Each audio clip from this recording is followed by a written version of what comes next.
নমস্কার, নিউজ ভ্যানগার্ডের পর্দায় আপনাদের প্রত্যেককে স্বাগত। আপনাদের সাথে এই মুহূর্তে আমি রয়েছি শতাব্দী। চোখ রাখবো আজকের গুরুত্বপূর্ণ খবরগুলোর দিকে। রাজ্যের কলেজগুলিতে চলছে ভর্তি প্রক্রিয়া এবং সেই ভর্তির প্রক্রিয়াকে কেন্দ্র করে ছাত্রছাত্রীদের পক্ষ থেকে অভিযোগ তোলা হয়েছিল। কি অভিযোগ? না, সেক্ষেত্রে বলা হয়েছিল যে ছাত্রছাত্রীরা গত কিছুদিন আগেও আমাদের সংবাদ মাধ্যমের ক্যামেরার সামনে উঠে এসেছিল যে তাদের ক্ষেত্রে তারা যে বিষয়গুলি জানেন না সেই বিষয়গুলিতেই তাদেরকে চাপিয়ে দেওয়া হচ্ছে জোর করে। একাংশ কলেজের ছাত্রছাত্রীদের পক্ষ থেকে এই অভিযোগ তোলা হয়েছিল। তারই মধ্যে আজ প্রতিবাদে সরব হয়েছে কংগ্রেস। আজ কংগ্রেসের ছাত্র সংগঠন এনএসইউআই এর উদ্যোগে বিভিন্ন কলেজগুলিতে এবার এই ভর্তির প্রক্রিয়া, এক কথায় বলতে গেলে ভর্তির প্রক্রিয়া নিয়ে তালবাহানা চলছে, যাতে করে ভর্তি হতে পারছে না পড়ুয়ারা। এবং সেই বিষয় নিয়ে কংগ্রেসের নেতা আমির হোসেনের নেতৃত্বে আজ এক প্রতিনিধি দল উচ্চশিক্ষা দপ্তরের অধিকর্তার নিকট ডেপুটেশন প্রদান করেছেন এবং তাদের যে দাবিগুলি রয়েছে সেই দাবিগুলি আজ তুলে ধরা হয়েছে। কি বলছেন তারা, শুনুন।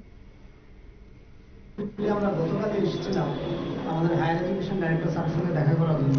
উনি ছিলেন না, তাই আজকে আমাদের জন্য সময় দিয়েছেন, আমরা এসেছি। উনি নেই, আমরা তারপর এডিশনাল ডাইরেক্টর স্যারের সঙ্গে দেখা করব।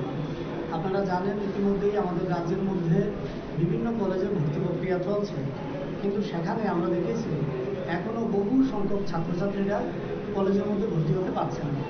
তারা কখনো কলেজ কর্তৃপক্ষের সঙ্গে, কখনো ডাইরেক্টর অফিসের সামনে এসে ধর্ণা দিচ্ছে, কিন্তু এখনো ভর্তি হতে পারছে না তারা। তো সেই জায়গায় দাঁড়িয়ে আমরা আজকে এখানে স্যারের সঙ্গে দেখা করতে এসেছি এবং কয়েকটা ডিমান্ড নিয়ে এসেছি, যেন ছাত্রছাত্রীরা বিনা সমস্যার সম্মুখীন হয়ে তারা যেন বিভিন্ন কলেজে ভর্তি হতে পারে। তাদের পছন্দসই কলেজে না হলেও তারা যেন কাছাকাছি কলেজগুলির মধ্যে ভর্তি হতে পারে তার জন্য। আর আমাদের কাছে এটাও এসছে, আমরা আমাদের ডিমান্ডে রেখেছি যে বিভিন্নভাবে কলেজ কর্তৃপক্ষের কিছু অংশের লোক জড়িত থাকা অবস্থায় বহিরাগত কিছু ছাত্রছাত্রীরা কলেজ ক্যাম্পাসে ঢুকে ছাত্রছাত্রীদের কাছ থেকে ব্যাপক একটা টাকা ইনকামের জন্য তারা তাদেরকে বাধ্য করছে, যে বলছে যে আমাদেরকে টাকা দাও, আমরা ভর্তি করিয়ে দেবো। এবিভিপি সংগঠনের মতো একটা সংগঠন যারা কলেজের কাউন্সিলগুলোকে জোরপূর্বকভাবে দখল করে সেখানে এই অবৈধ পদে টাকা ইনকাম করার জন্য তারা রাস্তায় নেমেছে। আমরা এটাও স্যারের কাছে তুলে ধরেছি যে আমরা দেখেছি রামসাগর কলেজের মতো একটা কলেজ যেখানে নোটিফিকেশনের মাধ্যমে জারি করেছে যে অন্যদের কাছে যেন টাকা না দেওয়া হয়, তাহলে কর্তৃপক্ষ দায়ী থাকবে না। তার মানে এরকম ঘটনা ঘটে চলছে।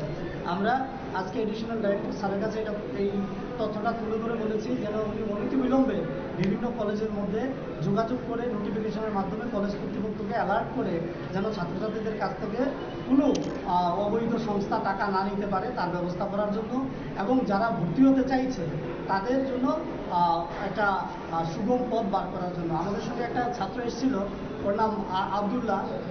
সে ছাত্র, সে গত 2 বছর ধরে ট্রাই করছে কলেজে ভর্তি হওয়ার জন্য, পড়াশোনা করছে গ্রামের ছেলে, কিন্তু ভর্তি হতে পারেনি।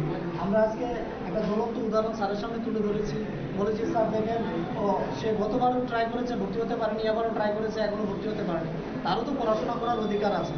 তো স্যার বলেছে এই সমস্ত ঘটনাগুলো আমাদের নজরে আনলে আমরা খুশি হব, আমরা চেষ্টা করব। স্যারের সঙ্গে কথা বলে আমরা অতটুকু আশ্বস্ত হতে পেরেছি যে স্যার সর্বাগ্রে চেষ্টা করবেন যেন ছাত্রছাত্রীরা পড়াশোনা করার অধিকারটাকে সুনিশ্চিত করতে পারে এবং তারা যাতে বিভিন্ন কলেজে ভর্তি হতে পারে, উনি এটা আমাদেরকে আশ্বস্ত করেছেন।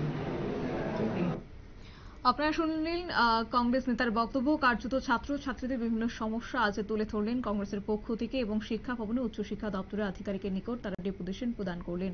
অর্থাৎ এক্ষেত্রে এই কলেজগুলিতে ভর্তির প্রক্রিয়া নিয়ে বিভিন্ন সময় তালবাহানা তুলে ধরা হয়েছে। বিভিন্ন সময়ে বিভিন্ন ক্ষেত্রে দেখা গেছে যে সংবাদ মাধ্যমে শিরোনামে সেই খবর উঠে এসেছে। কোথাও দেখা গেছে ছাত্রছাত্রীদের উপর জোর করে চাপিয়ে দেওয়া হচ্ছে একাধিক বিষয়ে, আবার কোথাও লক্ষ্য করা গেছে যে ছাত্রছাত্রীরা তাদের পছন্দ মতো কলেজে ভর্তি হতে পারছে না। এইসব একাধিক সমস্যা রয়েছে এবং সেই সমস্যা সমাধানের দাবিতে কার্যত আজ ডেপুটেশন প্রদান করলো কংগ্রেসের এনএসইউআই এর উদ্যোগে। নিয়ে নিচ্ছে ছোট্ট একটি বিজ্ঞাপন বিরতির সঙ্গে থাকুন।